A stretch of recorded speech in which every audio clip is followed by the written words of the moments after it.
Clara jamás se imaginó como una de esas personas que descubren una traición y no dicen una palabra. Siempre se había considerado sensible, emocional, incluso impulsiva en ciertos momentos. Pero ese día, algo dentro de ella simplemente se apagó. Volvía a casa un día antes de lo previsto, tras una cirugía que la había dejado debilitada y vulnerable. Había pasado las últimas noches imaginando el regreso, aferrada a la idea del consuelo del hogar, del aroma de sus sábanas, del calor de Nathan. Lo que encontró, sin embargo, fue un vacío gélido, un silencio que no anticipaba. Todo lo que pensó que le esperaba, el afecto, el descanso, el alivio, simplemente no estaba allí. Desde que abrió la puerta, Clara sintió que algo no cuadraba. El apartamento, usualmente lleno de sonidos, la televisión, la voz de Nathan hablando por teléfono, el murmullo cotidiano, estaba extrañamente callado. Caminó con lentitud por el pasillo, aún adolorida, sintiendo que cada paso era una advertencia. Al llegar a la puerta del dormitorio, un escalofrío recorrió su espalda como si su cuerpo ya supiera lo que su mente no quería aceptar. Empujó suavemente la puerta entreabierta y allí estaban, Nathan y otra mujer, en su cama, sin vergüenza, sin culpa. Clara no gritó, no preguntó nada. Simplemente cerró la puerta con la misma calma con la que la había abierto y se fue. Mientras bajaba por las escaleras del edificio, Clara sintió que todo a su alrededor se desvanecía. El ruido del tráfico, el peso de su bolsa, incluso el leve dolor de los puntos de la cirugía. Todo parecía distante, irrelevante. En lugar de estallar, su mente entró en un modo casi automático. Sabía que si permitía que las emociones la dominaran, no conseguiría pensar con claridad. Ya afuera, se apoyó en una pared, sacó su teléfono con manos temblorosas y marcó a Rachel. No hubo necesidad de explicar demasiado, solo dijo: «Volví temprano, estaba con otra». Rachel, sin titubear, le dijo: «Vente a casa, ahora». Clara colgó y pidió un coche, mientras su respiración comenzaba a estabilizarse. En el trayecto hacia el apartamento de su amiga, Clara repasaba mentalmente cada escena del último mes. Las pequeñas ausencias, las respuestas frías, la forma en que Nathan evitaba hablar del futuro. De repente todo cobraba sentido. No era solo una aventura, era algo planeado. No podía probarlo aún, pero lo sentía con una claridad dolorosa. Esa noche no lloró, no hubo llanto, solo un silencio espeso que la envolvió completamente. Rachel la recibió con una manta, una sopa caliente y un abrazo firme. No le hizo preguntas, solo la dejó sentarse, respirar y estar. Y esa fue la primera vez en mucho tiempo que Clara se sintió realmente cuidada. A la mañana siguiente, Clara se despertó con el sol, entrando por la ventana del cuarto de huéspedes en casa de Rachel. Sentía el cuerpo pesado, como si hubiera pasado por una batalla emocional. Pero su mente estaba más clara que nunca. Tomó el celular y empezó a actuar. Primero, bloqueó todas las tarjetas de crédito compartidas. Luego, llamó al banco y suspendió el acceso de Nathan a las cuentas conjuntas. El apartamento estaba a su nombre, lo cual era una gran ventaja. Contactó a una cerrajería y agendó el cambio de cerraduras para esa misma tarde. Hizo todo con calma, sin alterarse, como quien paga cuentas o cancela una suscripción. Cuando terminó con esas gestiones, se quedó en silencio unos minutos, mirando la pantalla del celular.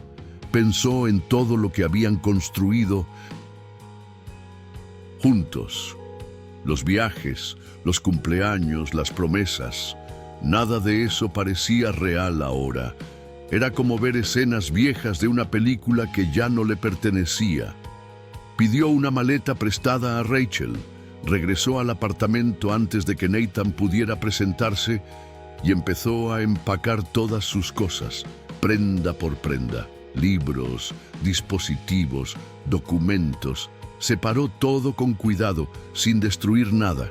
No por él, sino por ella, porque quería que ese momento quedara grabado como el inicio de su libertad, no como una explosión de odio.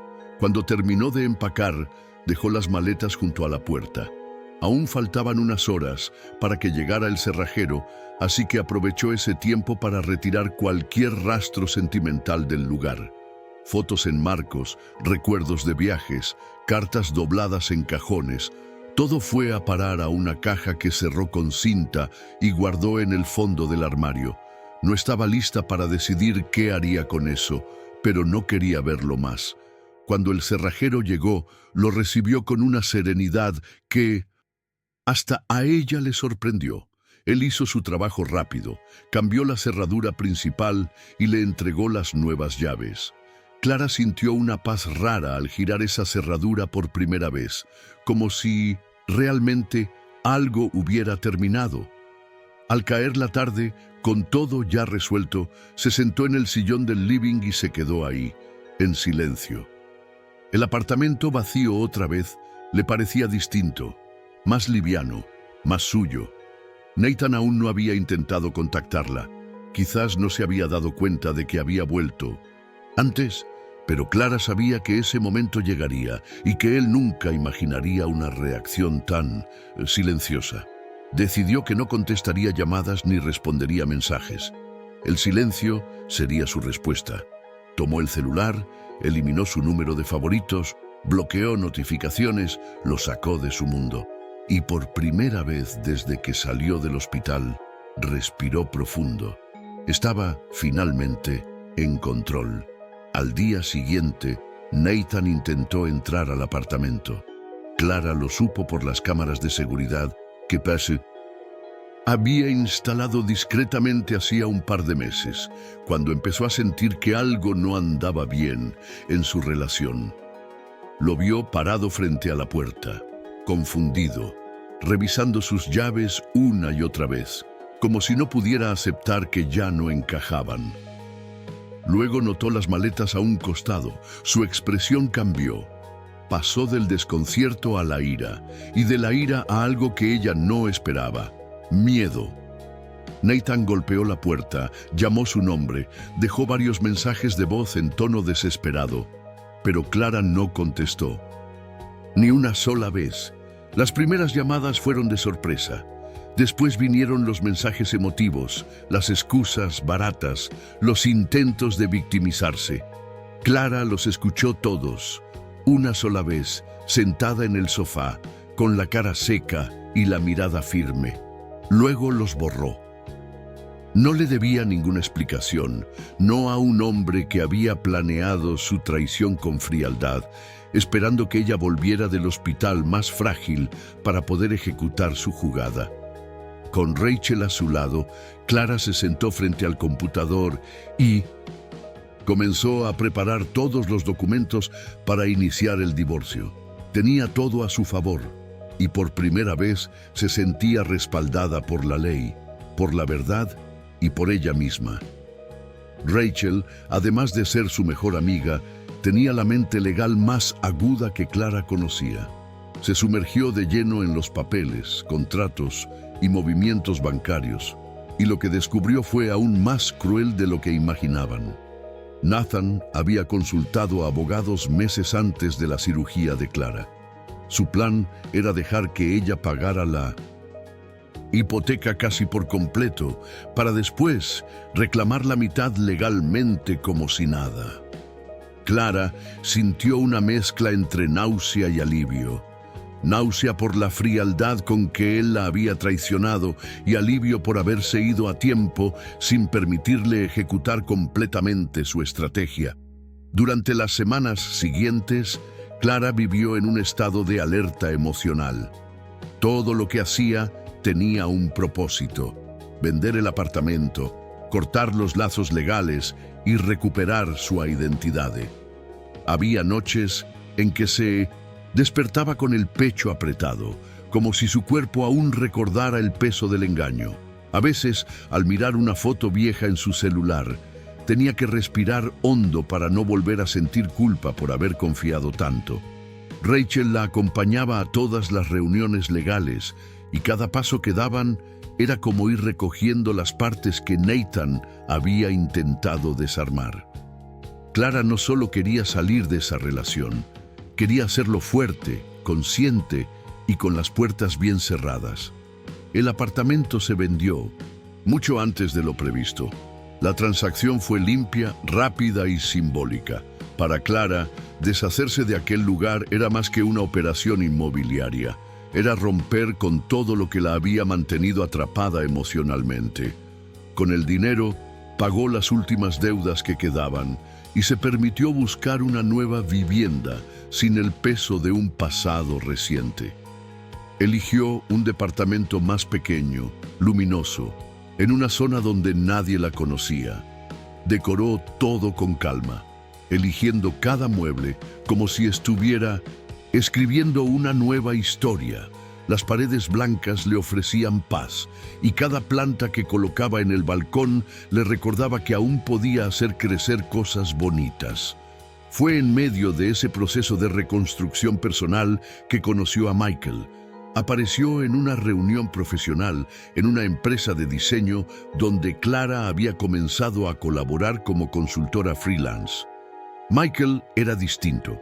Su forma de mirar era serena, sus gestos eran suaves y sobre todo no presionaba. En los primeros encuentros apenas hablaban de cosas superficiales, pero Clara notaba que él escuchaba. Escuchaba de verdad, sin intentar resolver ni intervenir. Con él se sintió segura de ser ella misma, sin tener que explicar por qué a veces callaba de golpe o por qué evitaba hablar del pasado. Era como si Michael comprendiera que algunas heridas solo se curan en silencio. Clara no se dejó llevar por la ilusión de inmediato. Después de todo lo vivido, confiar de nuevo era como caminar descalza sobre vidrios. Pero Michael no forzaba nada.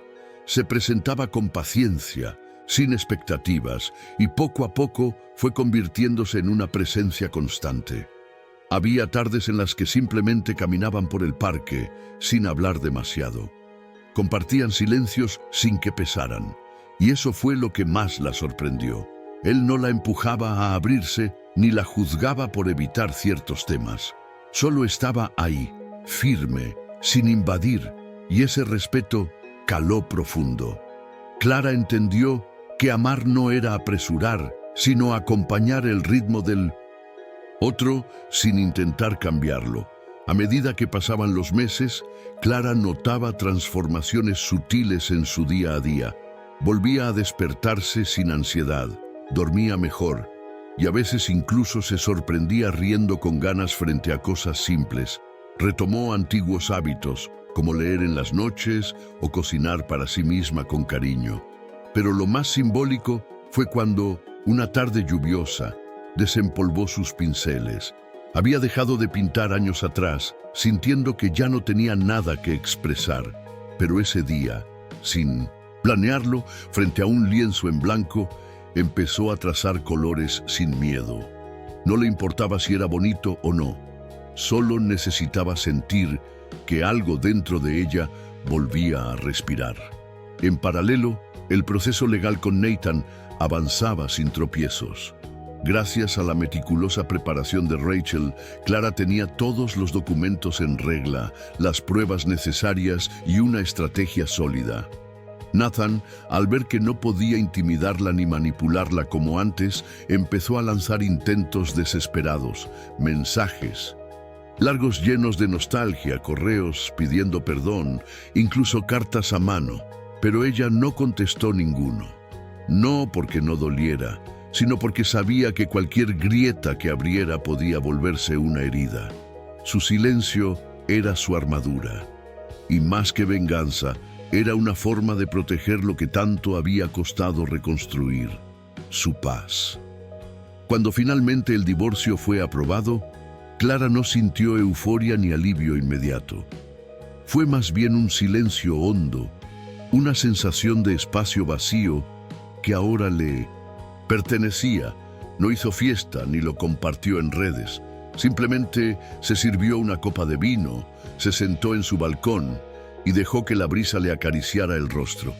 Respiró profundo y por primera vez en mucho tiempo no sintió miedo del futuro. Sabía que quedaban cicatrices, que no todo sanaría pronto, pero también sabía que ya no era la misma mujer que cerró la puerta del dormitorio aquel día. Era alguien que había aprendido a quedarse sola, a tomar decisiones duras y a levantarse sin gritar. Un año después, Clara y Michael se casaron en una ceremonia pequeña e íntima. No hubo lujos, ni cientos de invitados, ni discursos preparados. Solo las personas que realmente habían estado presentes durante su proceso de reconstrucción. Rachel fue su testigo, y al verla firmar los papeles, Clara sintió una emoción difícil de describir. Era como cerrar un capítulo enorme y abrir otro con las manos limpias. No necesitaba demostrar nada a nadie. Su vida hablaba por ella. No era la historia de una mujer que encontró a un nuevo hombre, sino la de una mujer que se eligió a sí misma cuando todo se vino abajo. Lo que más recordaba Clara en esos momentos de calma era cómo muchos esperaban de ella una reacción escandalosa, dramática, llena de gritos y lágrimas. Pero no. Ella eligió el camino del silencio, no porque fuera débil, sino porque había entendido que no todos merecen una explicación, que el ruido a veces solo alimenta el ego del otro. Su silencio fue su resistencia, su forma de recuperar el control sin perder la dignidad. Y con el tiempo se volvió también su forma de sanar. No necesitaba confrontaciones, ya no le importaba ganar una discusión. Su verdadera victoria fue haber salido entera, en sus propios términos. Hoy, cuando camina por la calle tomada de la mano de Michael, o cuando prepara el desayuno en su nueva cocina con el sol colándose por la ventana, Clara no piensa en Nathan, ni en lo que perdió. Piensa en lo que ganó: serenidad, claridad, autonomía. Aprendió que amar no es entregarse hasta desaparecer, ni ceder siempre para mantener la paz. Amar, primero a uno mismo, es establecer límites, saber cuándo irse, cuándo decir basta sin tener que levantar la voz. Y aunque el pasado sigue existiendo, ya no duele como antes. Es solo un recuerdo lejano, una prueba superada. Hay noches en las que la memoria regresa, especialmente cuando llueve y el sonido en los cristales le recuerda aquel día. Pero ya no la desarma, la atraviesa. Clara mira por la ventana, abraza su taza de té y se permite sentir sin culpa. No niega lo vivido, no borra lo difícil, pero tampoco se queda atrapada allí, porque aprendió que la resiliencia no es olvidar, sino seguir adelante sin que lo vivido te defina por completo. Su historia no es de sufrimiento, sino de renacimiento. Y si alguien allá afuera está pasando por algo parecido, ella desea que este relato sirva como prueba de que sí se puede salir, en silencio, con estrategia y con dignidad. Clara no escribía este relato buscando admiración ni reconocimiento. No pretendía convertirse en ejemplo de nadie, ni dar lecciones. Simplemente necesitaba dejar constancia de lo que vivió, de lo que eligió, y de cómo esas decisiones, aunque difíciles, la salvaron. Porque muchas veces le dijeron que debía perdonar, que debía intentar entender los motivos del otro, que debía luchar por su matrimonio. Pero ella aprendió que también se lucha marchándose, cuidándose, cerrando puertas para abrir otras que sí conducen a la paz. Cuando pensaba en todo lo que había ocurrido, a veces se preguntaba cómo habría sido su vida si no hubiera vuelto a casa ese día, si no hubiese descubierto la verdad a tiempo. Tal vez aún estaría viviendo una mentira, pagando una casa para un hombre que ya no la amaba, que ya la había borrado emocionalmente mucho antes de que ella sospechara. Y por más dolorosa que fue esa escena, verla fue lo que la despertó. Fue como quitarse una venda de los ojos. No se arrepentía, porque aunque ese día la derrumbó, también la empujó a construirse desde cero. Hoy, su hogar ya no es solo un lugar físico, sino un estado interno. Es la tranquilidad con la que duerme cada noche, la libertad con la que toma decisiones y la fuerza con la que se mira al espejo. No tiene miedo de estar sola, porque aprendió a disfrutar de su propia compañía, a cuidarse sin depender de nadie. Y si algún día todo volviera a desmoronarse, sabe que podrá reconstruirse otra vez, porque ahora confía en ella más que en cualquiera. Y eso, después de todo, fue el mayor regalo que le dejó una traición. Este testimonio es para quien lo necesite, para quien esté atravesando el abismo, sintiéndose débil o perdida. Clara no tenía todas las respuestas, no era perfecta, ni tenía un plan maestro. Solo dio un paso, luego otro, y se rodeó de gente que la sostuvo cuando sus piernas temblaban. Eligió el silencio, la estrategia y sobre todo la dignidad. Y aunque la herida fue profunda, la cicatriz que quedó le recuerda todos los días que sobrevivió. Y no solo eso, que renació siendo más fuerte, más consciente y finalmente libre.